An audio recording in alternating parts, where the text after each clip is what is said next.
नासिन ते ॿी अहम ख़बर अव्हांखे ठटो मां ॾींदासीं जिते ॻोठाणे जो लाश हथ कयो वियो आहे।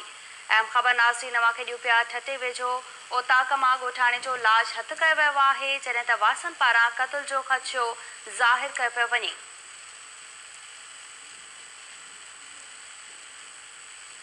गुलामुल्ला में ॻोठाणे धणी बख़्श मला जो लाश ओताक में खट ते पयल हालत में हथ आयो आहे। अव्हांखे ॿुधायूं पिया ठटो वेझो ॻोठाणे जो ओताक मां लाश हथ कयो वियो आहे, जॾहिं त वासन पारां क़त्ल जो ख़दशो ज़ाहिर कयो वियो आहे। ठटो मां अव्हांखे ख़बर ॾियूं पिया जिते ॻोठाणे धणी बख़्श मला जो लाश ओताक में खट ते पयल हालत में हथ आयो आहे। ठटो मां अव्हांखे ख़बर ॾियूं पिया ॻोठाणे जो ओताक मां लाश हथ आयो आहे। वासन पारां क़त्ल जो ख़दशो ज़ाहिर कयो पियो वञे। ॻोठाणे धणी बख़्श मला जो लाश ओताक में खट ते पयल हालत में हथ आयो आहे। वधीक तफ़सील मालूम कंदासीं। असां सां टेलीफोन लाइन ते मौजूद आहे KTN न्यूज़ रिपोर्टर महबूब रोही। जी महबूब, वधीक तफ़सील ॿुधाइजो।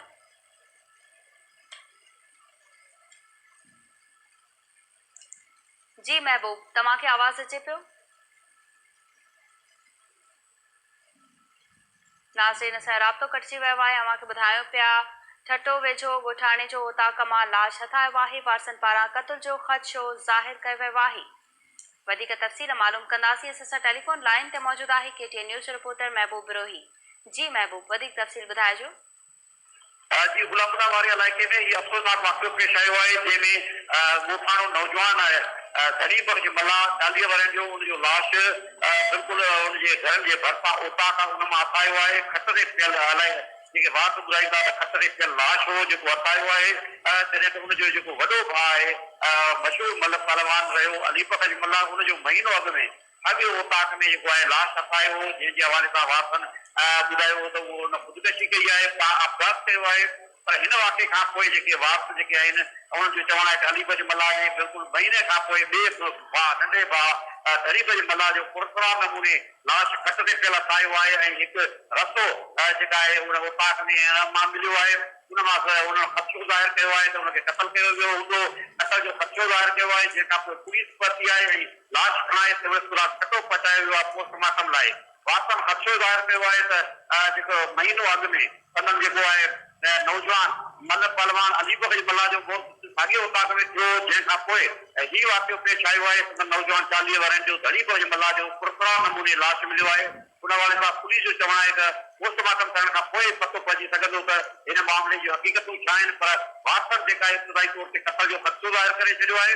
हिन नौजवान धनी बख़्श मला जो जेको वॾो भाउ आहे अली बख़्श मला, वॾो मशहूर ॿिए जोड़ जो मल पहलवान हो, जंहिंजो 1 महीनो अॻु साॻिए ओताक मां लाश हथ आयो हो।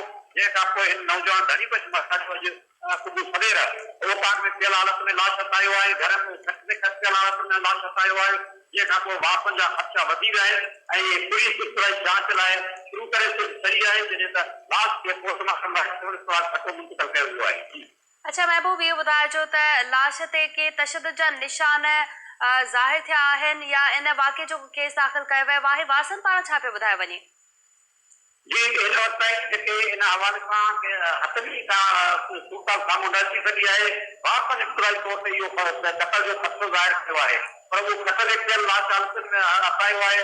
पुलिस जो चवणु आहे त ज़ाहिरी तौर ते अहिड़े क़िस्म जा के निशान नज़र न पिया अचनि, पर उनजी पोस्टमार्टम मां ई पतो पइजी सघंदो त हुन ख़ुदकशी कई आहे या हुनखे तशदुद करे मारियो वियो आहे। अहिड़े क़िस्म जा निशान तॾहिं पतो पइजी सघंदो जॾहिं उनजी मुकमल पोस्टमार्टम थिए।